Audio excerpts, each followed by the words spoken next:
Hello friends, राजकाय special स्वामी भक्ती या चॅनलवर मी तुमचं पुन्हा एकदा नव्याने स्वागत करते. तर आज आहे श्रावण सोमवार आणि तसेच आज आहे गोकुळाष्टमी. तर त्यानिमित्तच आज आपण एक कथा पाहणार आहोत. तर ही कथा तुम्ही नक्कीच ऐका. चला तर मग आता व्हिडिओला सुरुवात करूया. कृष्ण जन्माष्टमी राजा कंसाचे राज्य कार्यकाळाशी संबंध आहे. फार पूर्वी कंस हा मथुरेचा राजा होता. तो बहीण देवकीचा चुलत भाऊ होता. त्याने आपल्या बहिणीवर मनापासून प्रेम केले आणि तिला कधीही दुःखी होऊ दिले नाही. कंस राजाने आपल्या बहिणीच्या लग्नाला मनापासून हजेरी लावली आणि आनंदसुद्धा लुटला. या कथेत रमून जाण्यापूर्वी तुम्ही भगवान श्रीकृष्णाचे भक्त असाल तर जय श्री कृष्ण आणि राधे राधे लिहायला विसरू नका. एकदा तो बहिणीच्या सासरी जात असताना अचानक तेव्हा त्याला आकाशात लपलेल्या आवाजातून इशारा मिळाला की कंसा, जिच्यावर तू खूप प्रेम करतोस ती बहीण एके दिवशी तुझ्या मृत्यूचे कारण होईल. देवकी आणि वासुदेवाचे 8वे पुत्र तुला मारतील. कंस राजाला इशारा मिळताच त्याने आपल्या सैनिकांना त्याची बहीण देवकी आणि तिचा पती वासुदेव यांना तुरुंगात ठेवण्याचा आदेश दिला. त्यानंतर कंस राजा मथुरेतील सर्व लोकांशी क्रूरपणे वागू लागला. कंस राजाने घोषित केले की माझ्या मारेकऱ्याला बाहेर काढण्यासाठी मी माझ्या बहिणीच्या सर्व मुलांना ठार करीन. त्याच्या बहिणीने तिच्या पहिल्या मुलाला जन्म दिला. नंतर दुसऱ्या, तिसऱ्या, चौथ्या असं करत करत 7वा मुलगा होईपर्यंत कंसाने सर्व मुलांना ठार मारले. नंतर देवकी तिच्या 8व्या अपत्यासाठी म्हणजेच कृष्णाजीसाठी गरोदर राहिली. भगवान कृष्णाने द्वापर युगात श्रावण महिन्यातील अष्टमी म्हणजेच 8व्या दिवशी मध्यरात्री जन्म घेतला. त्या दिवसापासून लोक त्याच दिवशी कृष्ण जन्माष्टमी किंवा कृष्णाष्टमी हा सण साजरा करू लागले. जेव्हा भगवान श्रीकृष्णाचा पृथ्वीवर जन्म झाला तेव्हा एक चमत्कार घडला. तुरुंगाचे दरवाजे आपोआप उघडले, रक्षक झोपी गेले आणि एका लपलेल्या आवाजाने वासुदेवांना कृष्णाला वाचवण्याचा मार्ग सांगितला. वासुदेवाने कृष्णाला एका छोट्या टोपलीत आणि मध्यरात्री अंधारात एका मोठ्या नदीतून गोकुळातील त्याच्या मित्र नंदाकडे नेले. एक पावसाळी रात्र वासुदेवाने नदी पार केली, जिथे शेषनागाने त्याला मदत केली. वासुदेव आपल्या मुलाची त्याच्या मित्राच्या मुलाशी म्हणजेच यशोदा आणि नंदा बाबा यांच्या मुलीची देवाणघेवाण करतो आणि कंसाच्या तुरुंगात परततो. सर्व दरवाजे बंद करून कंसाला निरोप देण्यात आला की देवकीने मुलीला जन्म दिला आहे. कंस आला आणि त्या मुलीला शिव्या देऊन ठार मारण्याचा प्रयत्न केला. त्याच वेळी ती मुलगी कंसाच्या हातातून अदृश्य झाली आणि आकाशात मुलीच्या रूपात तिच्या वास्तविक रूपात प्रकट झाली. तिने सावध केले आणि म्हटले, अरे मूर्ख कंसा, तुझा मारेकरी खूप दूर आणि सुरक्षित आहे. सुरक्षित ठिकाणी जा आणि तुझी वेळ संपल्यावर तो तुला मारेल. हिंदू पौराणिक कथेनुसार भगवान श्रीकृष्ण हे भगवान विष्णूचे 8वे अवतार होते. यशोदा आणि नंदाच्या सुरक्षित हातात बालकृष्ण हळूहळू गोकुळात वाढू लागला. पुढे भगवान श्रीकृष्णाने कंसाच्या सर्व क्रूरतेचा अंत केला आणि कंसाच्या कैदेतून आपल्या आईवडिलांची सुटकासुद्धा केली. गोकुळवासी कृष्णाच्या निरनिराळ्या खोडकर आणि करमणुकीने खूप आनंदित झाले. जेव्हा कळले की देवकीने एका मुलाला जन्म दिला आहे, मग तो मरण्यासाठी आला आणि मुलीला उचलून तिला फेकून द्यायचा होता. पण मुलगी हवेत अदृश्य झाली आणि म्हणाली, जो तुला मारणार आहे तो वृंदावनला पोहोचला आहे. कंसाने कृष्णाला मारण्यासाठी मायावी राक्षस पाठवले. भगवान श्रीकृष्णाच्या चमत्काराच्या कथा जेव्हा कंसापर्यंत पोहोचल्या तेव्हा कंस खूप घाबरला होता, कारण त्याचा काळ जन्मला होता आणि त्याच्या तावडीतून सुटका होता. आता कंसाला श्रीकृष्णाला मारण्याची चिंता वाटू लागली. मग त्याने श्रीकृष्णाचा वध करण्यासाठी पुताना नावाचा राक्षसी पाठवला. पुतानाने एका सुंदर स्त्रीचे रूप धारण केले आणि श्रीकृष्णाला तिच्या विषारी स्तनातून दूध पाजण्यासाठी वृंदावनात गेली. श्रीकृष्णाने दूध पिताना पुतनाचे स्तन कापले. तिला दंश होताच पुतना तिच्या मूळ स्वरूपात परतली आणि तिचा मृत्यू झाला. कंसला जेव्हा हे कळाले तो दुःखी आणि चिंताग्रस्त झाला. काही काळानंतर त्याने श्रीकृष्णाला मारण्यासाठी दुसरा राक्षस पाठवला. राक्षस बगळ्याचे रूप घेऊन श्रीकृष्णाला मारण्यासाठी धावला. लगेच श्रीकृष्णाने त्याला धरले आणि त्याला फेकून दिले. त्यानंतर राक्षस थेट नरकात गेला. तेव्हापासून त्या राक्षसाचे नाव नरकासूर होते. त्यानंतर कंसाने कालिया नाग पाठवला. मग श्रीकृष्णाने त्याच्याशी युद्ध केले आणि नंतर तो सापाच्या डोक्यावर बासरी वाजवत नाचू लागला. त्यानंतर कालिया नाग तेथून निघून गेला. त्याचप्रमाणे श्रीकृष्णाने कंसातील अनेक राक्षसाचा वध केला. जेव्हा कंसाला वाटले की आता असुरांसोबत हे शक्य होणार नाही, मग कंस स्वतः श्रीकृष्णाला मारण्यासाठी निघाला. दोघांमध्ये युद्ध झाले आणि श्रीकृष्णाने कंसचा वध केला. श्रीकृष्ण आणि राधा यांचे प्रेम. तर मित्रांनो, सर्वांना माहीतच आहे की श्रीकृष्ण आणि राधा यांचे प्रेम, भगवान श्रीकृष्ण आणि राधा यांचे प्रेम किती पवित्र होते हे सांगण्याची गोष्ट नाही. आज देखील भगवान श्रीकृष्ण आणि राधा यांच्या प्रेमाची उदाहरणे लोक करीत असतात. लहानपणापासूनच भगवान श्रीकृष्ण आणि राधा एकमेकांच्या सहवासामध्ये राहिले होते. श्रीकृष्ण रासलीला. श्रीकृष्ण आणि गोकुळातील गोपी सोबत श्रीकृष्णाची रासलीला ही खूपच प्रचलित आहे. आज देखील श्रीकृष्ण जन्माष्टमी दिवशी लोक भगवान श्रीकृष्णाचा अवतार धारण करून गोकुळात गोपीसोबत केलेली रासलीलेचे वर्णन करून दाखवतात. श्रीकृष्ण बासरी वाजवण्याचे आणि गोकुळात गोपींसोबत त्या बासरी वाजवायची. सर्व गोकुळ रहिवासी प्राणी पक्षी इत्यादी त्यांच्या बासरीचा सूर ऐकून खूप आनंदित झाले. श्रीकृष्ण आणि बलराम. बलराम हे श्रीकृष्णाचे मोठे भाऊ होते. श्रीकृष्णाचा वनवास संपुष्टात येत होता आणि आता राजाची भीतीही जाणवत होती. म्हणूनच श्रीकृष्ण आणि बलराम यांना दीक्षा घेण्यासाठी उज्जैनला पाठवण्यात आले. उज्जैनमध्ये दोन्ही भावांनी ऋषी संदीपनीच्या आश्रमात शिक्षण आणि दीक्षा घेणे सुरू केले. श्रीकृष्ण आणि सुदामा यांची मैत्री. सुदामा हा एक गरीब ब्राह्मण होता जो मथुरेजवळील एका गावात राहत होता. तो आणि कृष्ण हे बालपणीचे मित्र होते, पण ते मोठे झाल्यानंतर वेगळे झाले. कृष्ण मथुरेचा शासक बनला असताना सुदाम्याने जीवन संपवण्यासाठी संघर्ष केला आणि गरिबीत जगले. एके दिवशी सुदामाच्या पत्नीने सुचवले की त्याने कृष्णाची मदत घ्यावी, जो आता एक शक्तिशाली राजा होता. सुदामाला त्याच्या मित्राकडे जाण्यास संकोच वाटत होता, कारण त्याला मदत मागायची नव्हती. तथापि त्याच्या पत्नीने त्याला हे पटवून दिले की कृष्णाची मदत घेणे हे त्यांचे कर्तव्य आहे, ज्याला त्याला पाहून नक्कीच आनंद होईल. सुदामा आपल्या मित्राला भेट म्हणून पोह्यांची छोटी थैली घेऊन मथुरेला निघाला. त्याला त्याच्या गरिबीची लाज वाटली आणि त्या बदल्यात त्याला काहीही मागायचे नव्हते. मथुरेला पोहोचल्यावर कृष्णाच्या महालातील ऐश्वर आणि भव्यता पाहून ते थक्क झाले. कृष्णाने सुदामाच्या मोकळ्या हाताने स्वागत केले आणि त्याला प्रेमाने मिठी मारली. त्याने सुदामाला त्याच्या दालनात नेले आणि त्याला एका भव्य सिंहासनावर बसवले. त्यानंतर कृष्णाने सुदामाचे पाय धुतले आणि त्याला राजासारखे वागणूक देऊन अन्न दिले. कृष्णाच्या आदरातीत त्याने सुदामा भारावून गेला आणि त्याला त्याच्या तुटपुंजा भेटीची लाज वाटली. तथापि कृष्णाला सुदामाच्या भेटीची खरी किंमत माहीत होती, जी शुद्ध प्रेम आणि भक्तीने देण्यात आली होती. कृष्णाने सुदामाने आणलेले पोहे तो उत्सुकतेने स्वीकारला आणि प्रत्येक चाव्याचा आस्वाद घेतला. कृष्ण आणि सुदामा जुन्या काळाबद्दल बोलले आणि सुदामाचे मन आनंदाने आणि समाधाने भरले. सुदामा निघणार होता म्हणून त्याला कृष्णाकडून काहीही मागायची लाज वाटू लागली. तथापि कृष्णाने आपल्या मित्राच्या मनात काय आहे हे ओळखले आणि त्याला सोन्याच्या नाण्यांची पिशवी दिली. सुदामाने स्वीकारण्यास नाखुश होता, परंतु कृष्णाने आग्रह धरला की हे त्याच्या प्रेमाचे आणि मैत्रीचे प्रतीक आहे. कृतज्ञतेने भारावून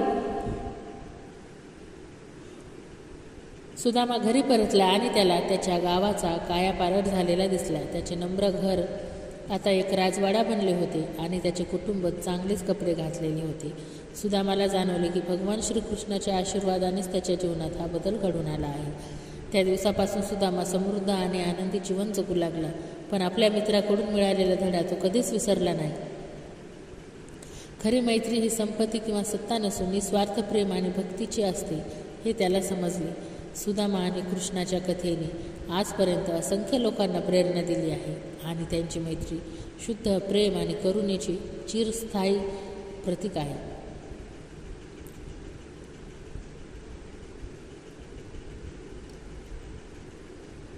श्रीकृष्ण आणि रुक्मिणी यांचा विवाह. मध्य प्रदेशातील धार जिल्ह्यात अमझेरा नावाचे शहर आहे. त्यावेळी राजा भीष्मचे राज्य होते. त्याला त्याचा 5 मुलगे आणि एक अतिशय सुंदर मुलगी होती. तिचे नाव रुक्मिणी होते. तिने स्वतःला श्रीकृष्णाला समर्पित केले होते. जेव्हा त्याला त्याच्या मित्रांकडून कळाले की तिचे लग्न निश्चित झाले आहे, मग रुक्मिणीला एका वृद्ध ब्राह्मणाच्या हातून श्रीकृष्णाने पाठवलेला संदेश मिळाला. श्रीकृष्णाला हा संदेश मिळताच ते लगेच तेथून निघून गेले. श्रीकृष्ण आले आणि रुक्मिणीचे अपहरण करून तिला द्वारकापुरीला आणले. श्रीकृष्णाचे अनुसरण केल्यानंतर शिशुपालही आले. त्यांचे लग्न रुक्मिणीबरोबर ठरले होते. द्वारकापुरीमध्ये श्रीकृष्ण बलराम या 2 भावांच्या सैन्यासह आणि शिशुपालच्या सैन्याबरोबर भयंकर युद्ध झाले. ज्या शिशुपालचे सैन्य नष्ट झाले, श्रीकृष्ण आणि रुक्मिणीचे लग्न मोठ्या थाटामाटात आणि धार्मिक विधीने पार पडले. श्रीकृष्णाच्या सर्व पत्नींमध्ये रुक्मिणीला सर्वोच्च दर्जा होता. कृष्ण महाभारतात सारथी झाले आणि श्रीमद भगवद्गीतेचे ज्ञान झाले. भगवान श्रीकृष्ण यांनी महाभारतात देखील खूप महत्त्वाची भूमिका निभावली आहे. 5 पांडव आणि कौरव विरुद्ध जे युद्ध झाले होते त्यांना महाभारत म्हणून ओळखले जाते.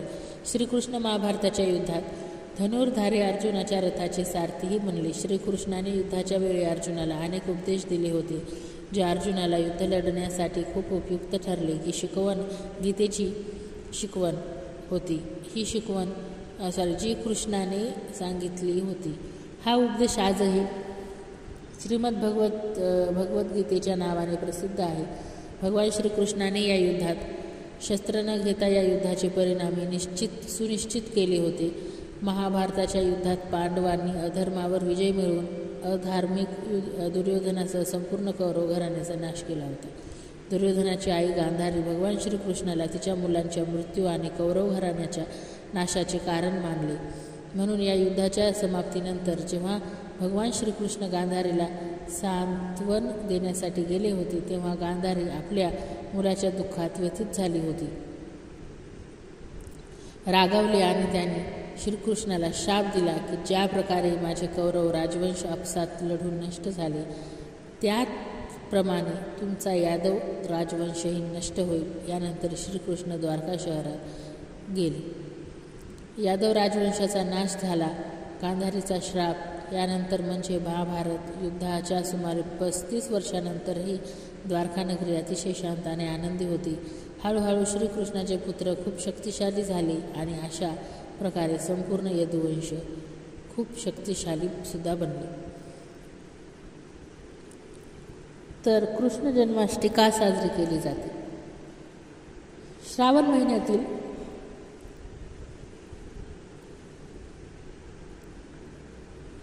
महिन्यातील वद्य अष्टमीच्या दिनी मध्यरात्रीच्या वेळेस जन्माष्टमीलाच देवकीच्या गर्भातून श्रीकृष्णाचा जन्म झाला होता. द्वापर युगात पृथ्वीवर जेव्हा राक्षसांचे अन्याय अत्याचार वाढतच होते, तेव्हा पृथ्वी माता गायीचे रूप धारण करते आणि ती ब्रह्मा आणि विष्णू या दोघांकडे भेटीत जाते आणि पृथ्वी माता ब्रह्मा आणि विष्णू या दोघांना पृथ्वीवर राक्षसांकडून मानव जातीवर होत असलेल्या सर्व अन्याय अत्याचार बद्दल सांगते. तेव्हा ब्रह्मदेव हे विष्णूंना म्हणतात, हे प्रभू, पृथ्वीचे रक्षण करायला आपला 8वा अवतार धारण करायची वेळ आता आली आहे. तेव्हा विष्णू म्हणतात, ठीक आहे ब्रह्मदेव, पृथ्वीचा उद्धार करण्यासाठी आणि राक्षसांपासून तिचे रक्षण करायला, पापींचा अत्याचारींचा संहार करण्यासाठी मी मानव रूपात नक्कीच जन्म घेईल. हिंदू मान्यतेनुसार देखील भगवान विष्णूच्या 10 अवताराविषयी सांगितले गेले आहे. जेव्हा जेव्हा या सृष्टीवर पाप वाढले, अन्याय अत्याचार वाढेल, तेव्हा राक्षसांचा संहार करण्यासाठी ते जन्म घेतीलच. श्रीकृष्ण देखील भगवान विष्णू यांचा 10 अवतारांपैकी एक आहेत.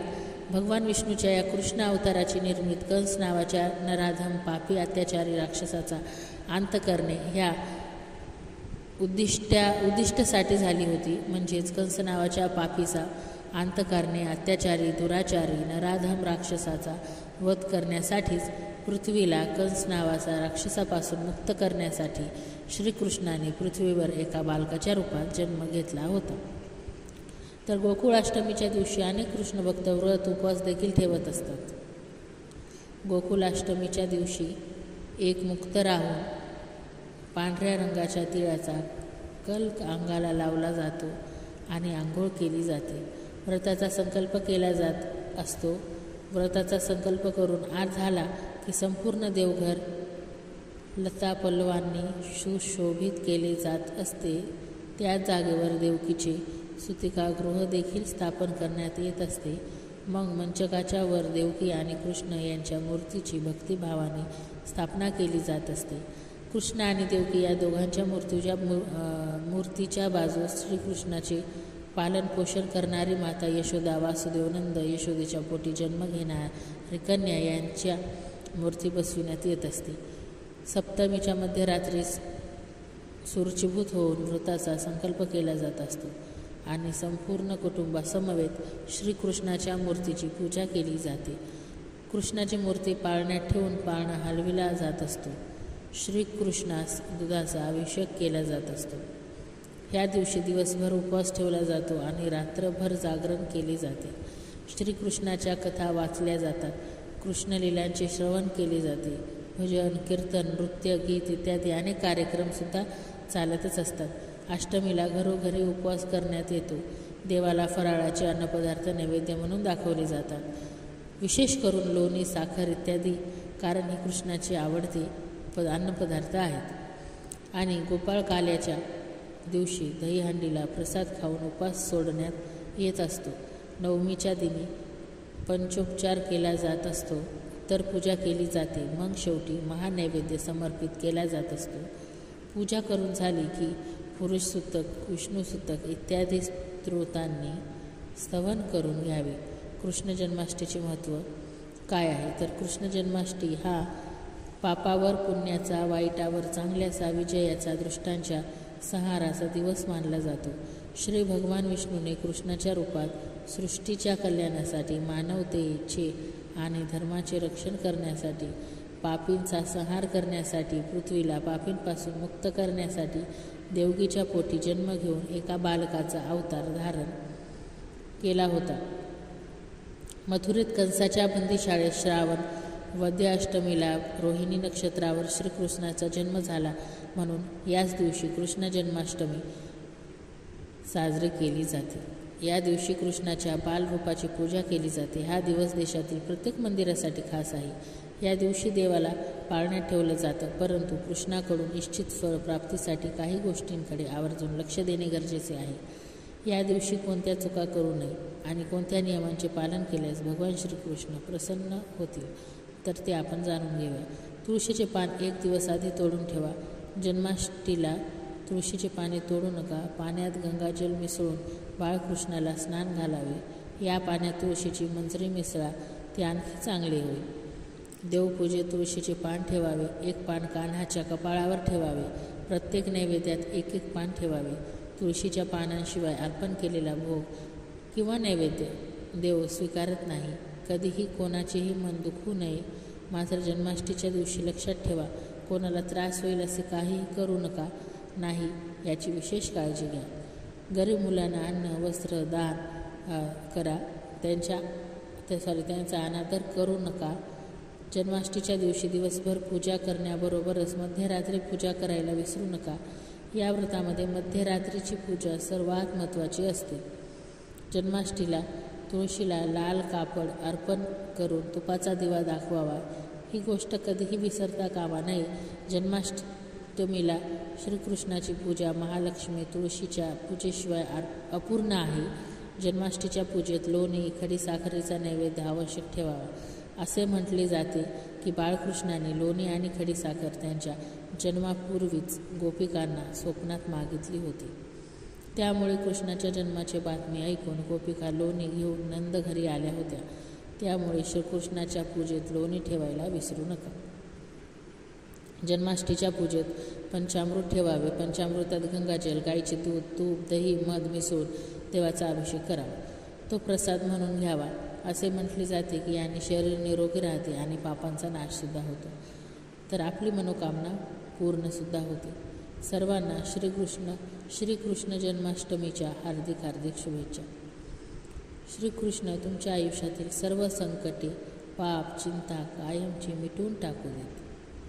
तर मित्रांनो, तुम्हाला हा व्हिडिओ कसा वाटला हा कमेंट बॉक्समध्ये मला नक्कीच सांगा. आवडला असेल तर लाईक करा, शेअर करा आणि नवीन असाल तर लगेचच माझ्या चॅनलला सबस्क्राईब करा. उद्या भेटूया अशाच एका नवीन व्हिडिओसोबत, नवीन विषय आणि नवीन व्हिडिओ घेऊन. तोपर्यंत बाय बाय. श्री स्वामी समर्थ.